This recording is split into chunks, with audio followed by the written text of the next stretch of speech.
Good afternoon, ladies and gentlemen, for another edition of the Long Hill Report. I'm Richard Morchoe, your host, and today we have Gus Steeves, who will tell you a little about himself. He's a well-known reporter in the area, and he'll give a little biographical information, Okay. and then we're going to talk. Hi, I'm Gus Steeves. I wear multiple hats. I'm a reporter for the Southbridge Evening News. I'm a town councilor in Southbridge. I do some fiction writing. I do some poetry writing. I've been involved in a variety of things around town for years in the region, mostly in Southbridge and Sturbridge. I grew up in Leicester and Grafton. What more do you want to know? Well, could you tell us more or less your orientation? I know you have been in the past member of the Green Rainbow Party, and certainly I would guess if you voted in the last election for anybody, Jill Stein was definitely a favorite, if not the person you cast the vote for. I'm technically unenrolled, but I've been green-minded for a long, long time. Several years ago, I was on the Green State Committee, and I honestly, I felt it was more effective to be involved at the local level. So I started getting more involved in local politics and such like that. But you're right, I did end up voting for Jill.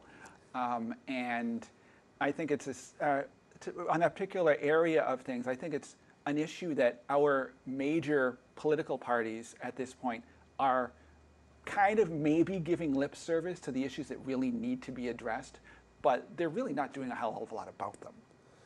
And I think we need to be really seriously addressing some of the corporate control issues. We were kind of talking about that before the cameras went on. Climate change. I think we really need to be addressing things like the global slide toward war that seems to be happening all over the place. Granted, though, those aren't really local issues per se. They will affect everybody. So, Well, you know, the old saying in the 60s, one nuclear bomb can ruin your whole day. that's for sure. It does look like we are confronting other powers and other nations on too many fronts. Agreed. And Agreed. I will say the big reason I voted for Jill Stein was she wanted to bring every troop home. Yeah. And I don't want to make this my issue, but if somebody can tell me how a GI in Afghanistan is keeping us safe or keeping us free, I'd love to hear it. I would too. And the problem is they're not.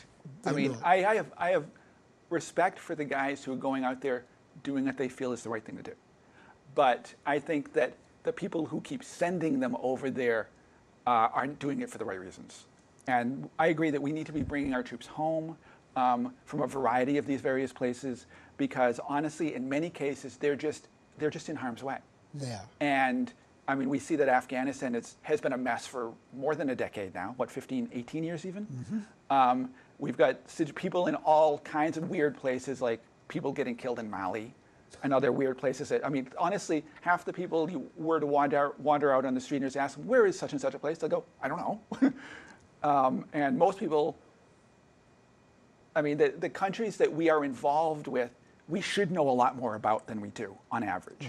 Right. And if we did, I think we would see that either we would be involved in ways that are saner or we wouldn't be involved at all. Saudi Arabia being a case in point. Quite so, I agree. Well, can you, just as a thought experience, can you make the case for being involved anywhere with troops, air or fleet, whatever?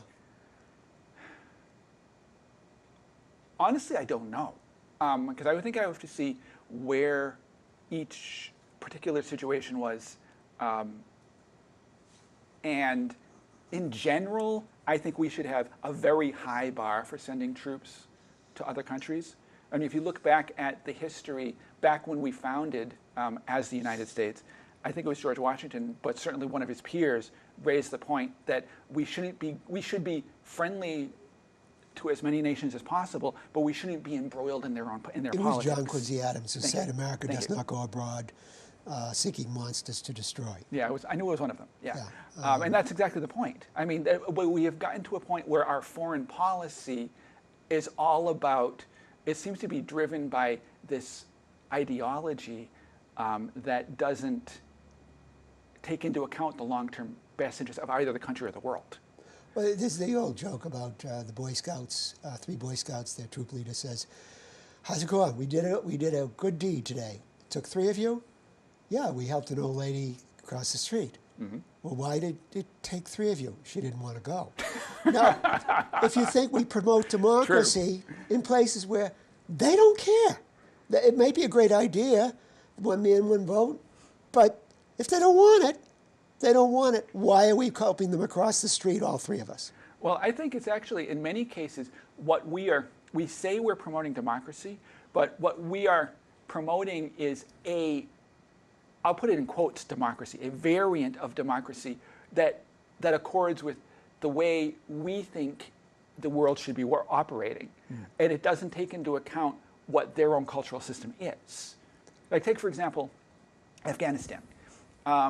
I mean, you look at their culture, and we try to impose a democracy on them, and they've had elections a couple of times in the last decade or so that were iffy at best. But if you look at their original tribal society setup, they would be at least quasi-democratic on the local level, because everybody had to come together and figure out what the problems were going to be. And they would solve them, and they solved them their own way. Well, you know, you've heard the story about the Pushtins that I was thinking when they're happiest is when they're at war. There's a lot of vendettas and revenge. There are, unfortunately. But they did have an institution under their king before the Russians, when it was the Soviets, came in, called the Loya Jirga. Yeah. Which they would get together and have, vote until the next revenge vendetta or whatever, but they would do it in their way. Right. And because they liked that, we're not going to change that. Right, exactly. The last person with any success in Afghanistan was Alexander the Great. Yeah, pretty much. And he didn't stick around too long either. Right. So I would say we're kind of in agreement on that. So let me go to another subject. I kind of think you probably have an opinion on free college. I think it would be a good idea. Good idea. How would you organize it? Well, I figure that if you look at how much money we currently spend on education, especially at the college level, and you compare it to what's going on in the rest of the world, I mean, we have other countries that are easily our economic peers and easily as educated as the best educated people in our country are. And they have it set up so that people can get free college, provided they qualify. I mean, obviously they have to go through the process of testing out and that kind of stuff to a certain degree. And I think that that's kind of a system that we should have here. I'm not in favor of a lot of the standardized testing that we have. We need to whittle them out, because I think a lot of those things are essentially private contracts just designed to create testing for the sake of making somebody test. They don't really serve any purpose. But as far as funding the idea of free education, look at how much money we spend on, to go back to the military thing, the military. I mean, we do need to have a military that can protect the country, but we are not protecting the country, as you pointed out earlier. And if we brought some of those expenses back home and cut down the amount that we spend on all of these ridiculous contracts like the F-35 boondoggle and the latest aircraft carrier whose elevators don't even work, well, and put it into education. Let me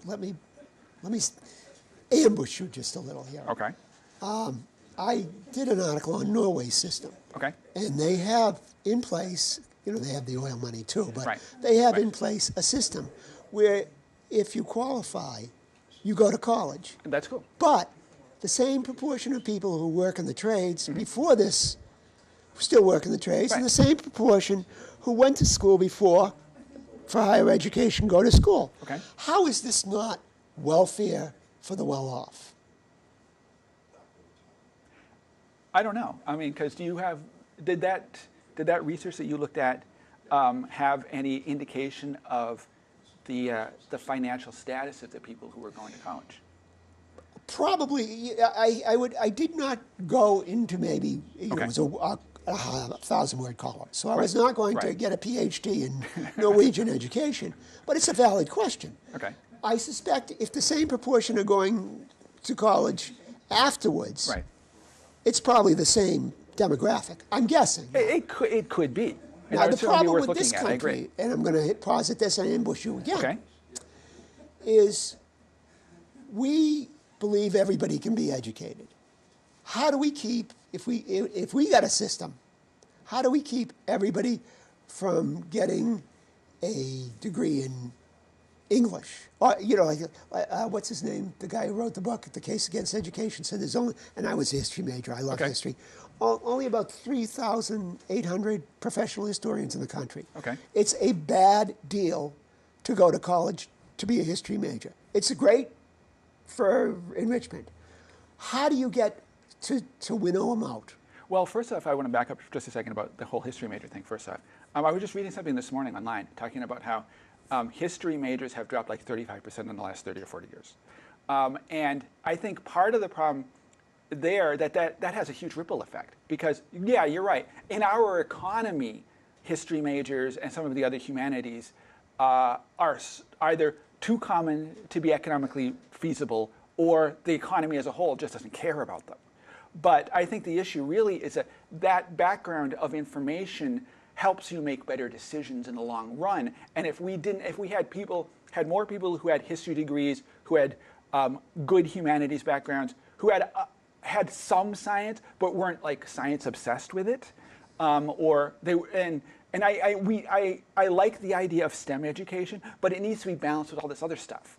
And if we can have that kind of a better balanced education system, we would have better decision making at the public level and all levels and business levels. And I think the issue is really that we need to be promoting the right kind of education, not just funding specific areas of education that seem to be, quite frankly, the most profitable.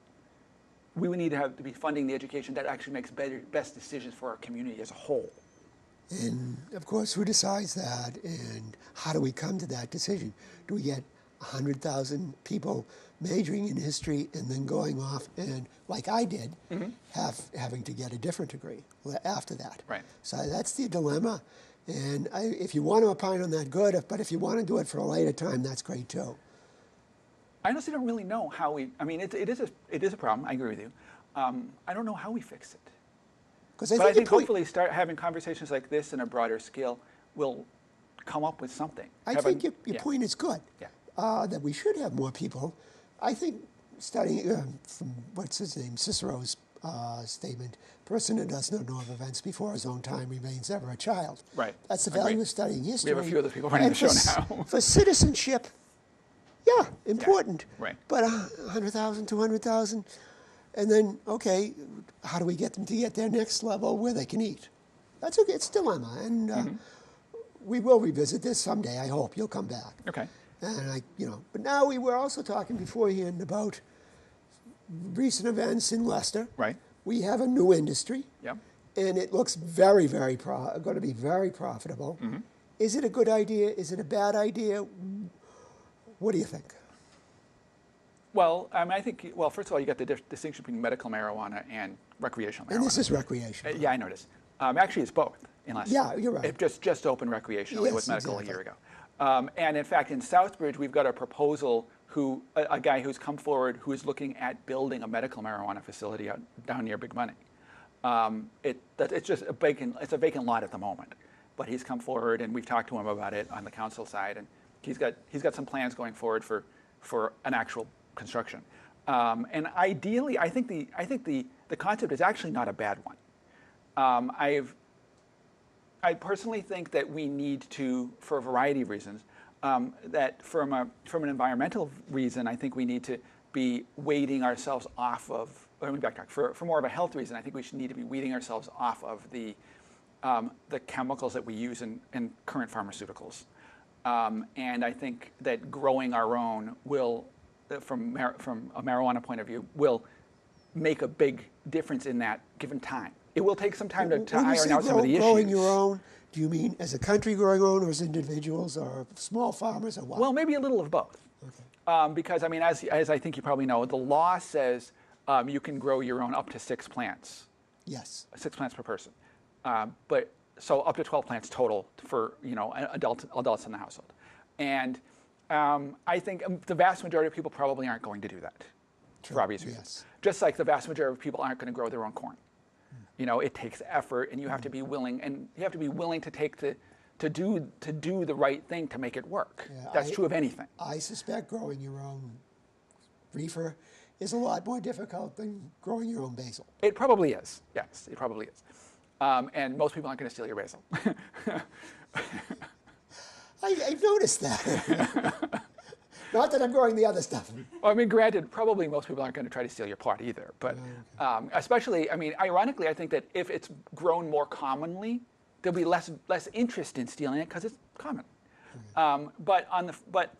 So I think that kind of ties into the way I look at farming in general, because growing that or growing corn or growing whatever, raising your own beef or whatever, is something that I think we need to be localizing in the community, or at least the regional level, and get ourselves off of being so thoroughly addicted to the long distance transport of virtually everything, whether it be corn or medicine or fuel or whatever.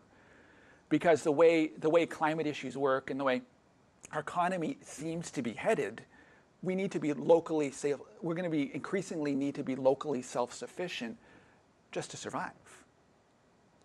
That may not happen tomorrow, but it will happen.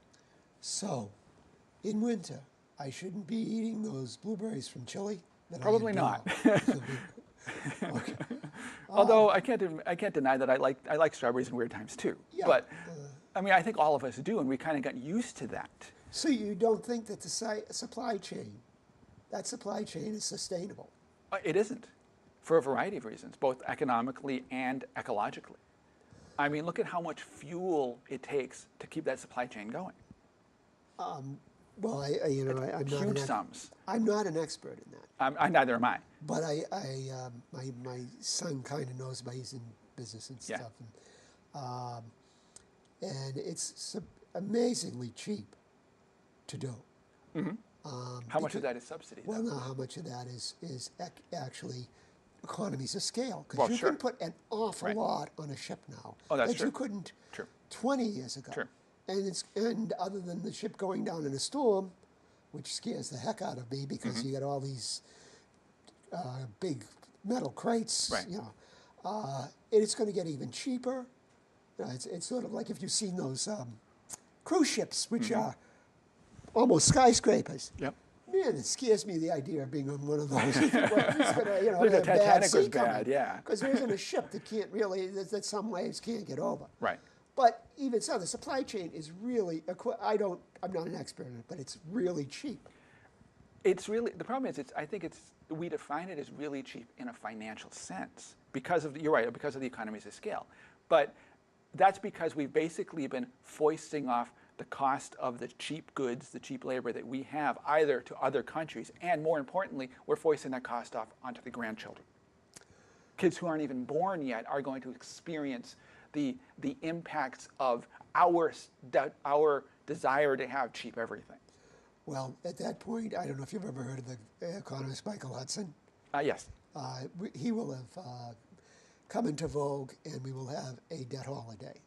We will forgive the interest forgiveness, and we've solved the problem right there. But he's probably not going to come into power because the bankers have us basically in the noose. I am familiar with the concept, but I was actually thinking more in terms of even if we were to have that kind of a debt holiday, the processes are already in place from like a climate point of view to have the impacts. Okay, so you're talking about a different. Well, I mean, I think that because I think the problem, part of the biggest problem we have is that our economy is not aligned with our ecology. We take economic concepts and we listen, quite frankly, to economists who purposely play with numbers in ways that don't take into account the actual impact on the earth around us.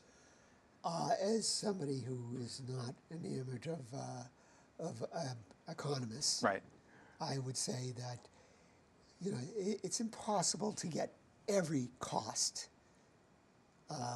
in any equation. Oh, that's true, absolutely. And so you're right from that point.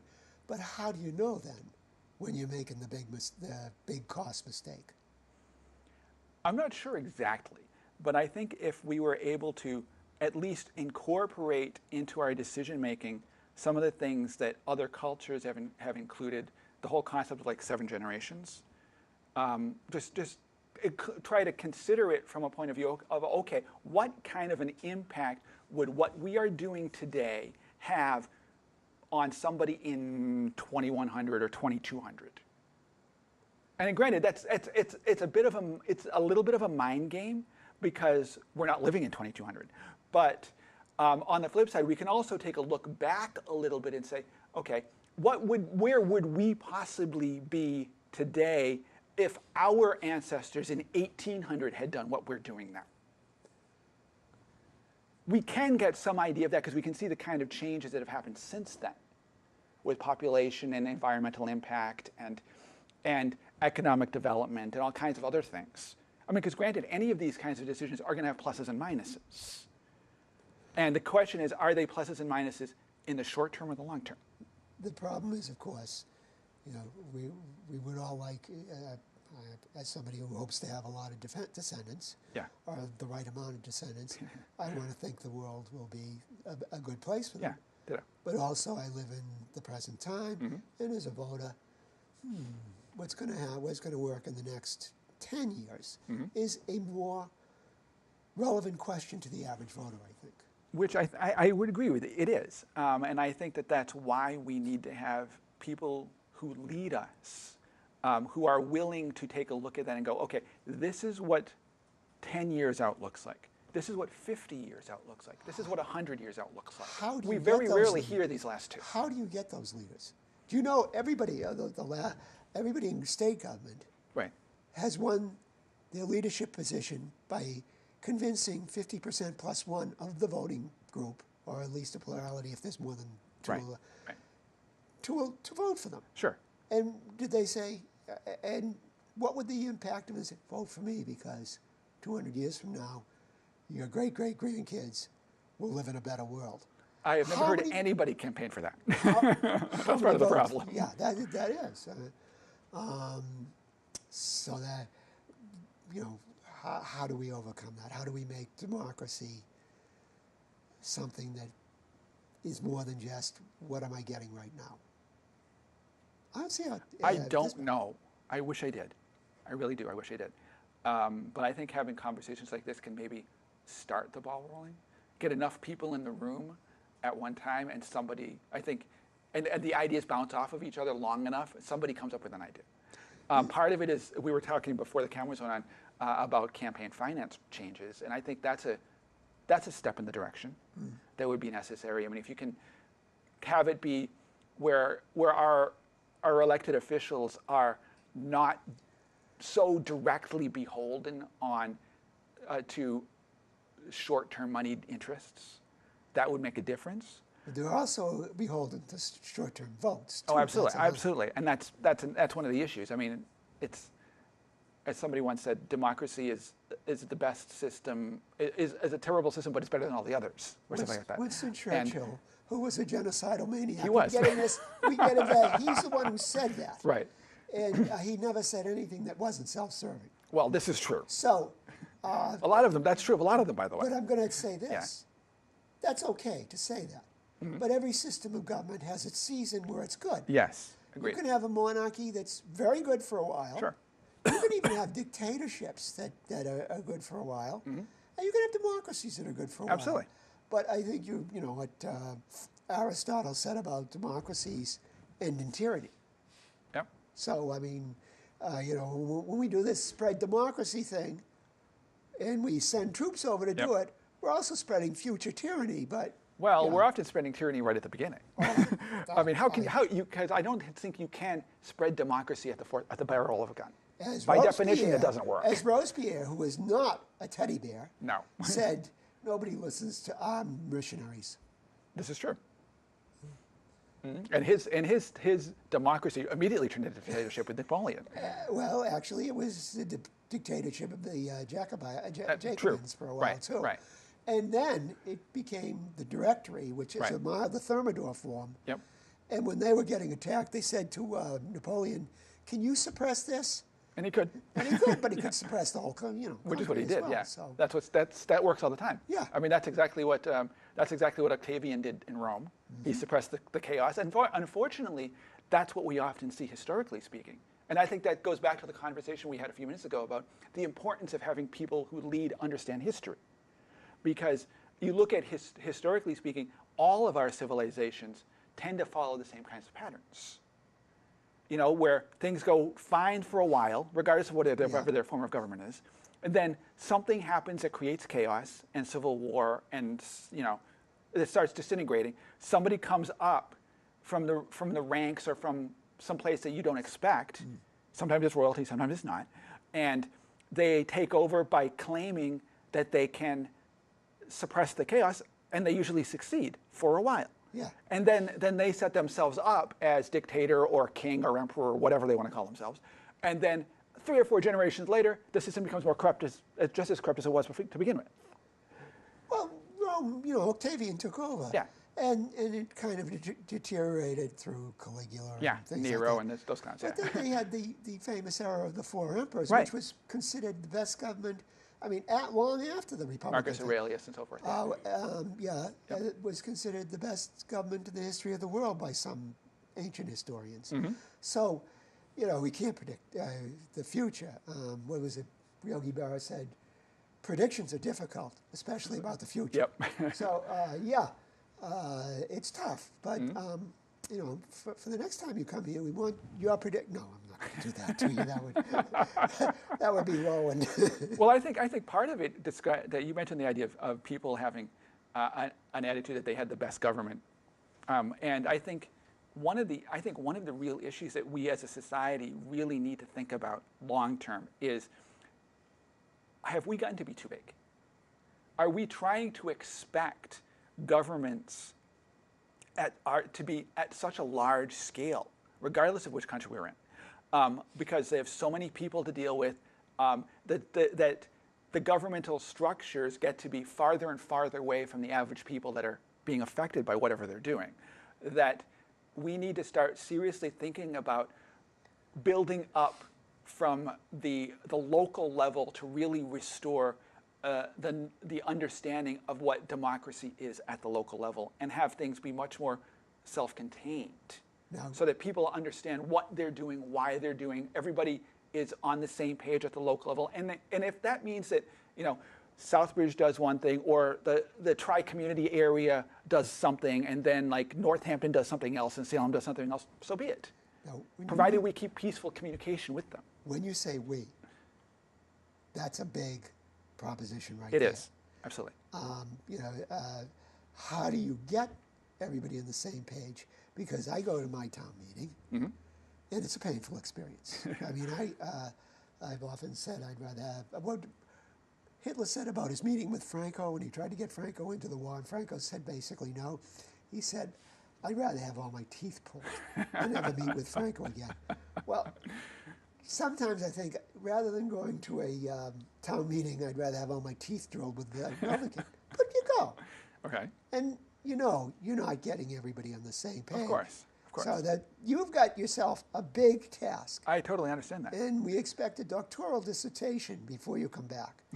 And he's looking at me like I'm nuts, because I am. Okay. I think a big part of that, honestly, is understanding other cultures and borrowing good ideas from other cultures that have been shown to work over 1,000, 5,000, 10,000 years. Give me for example. Well, I mean, it depends on the group of people. Because you look at a lot of the Native American societies, and they came up with ways to structure their communities so that everybody had a say of some form.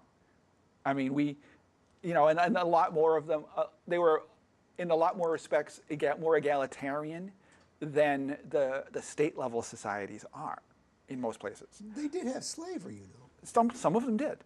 Yes, most of them did, and you lose in war. You lose in war. That's true, and in many they were in a lot more war. They were more in constant warfare before the Europeans came. I mean, granted, the Europeans slaughtering them. Exactly.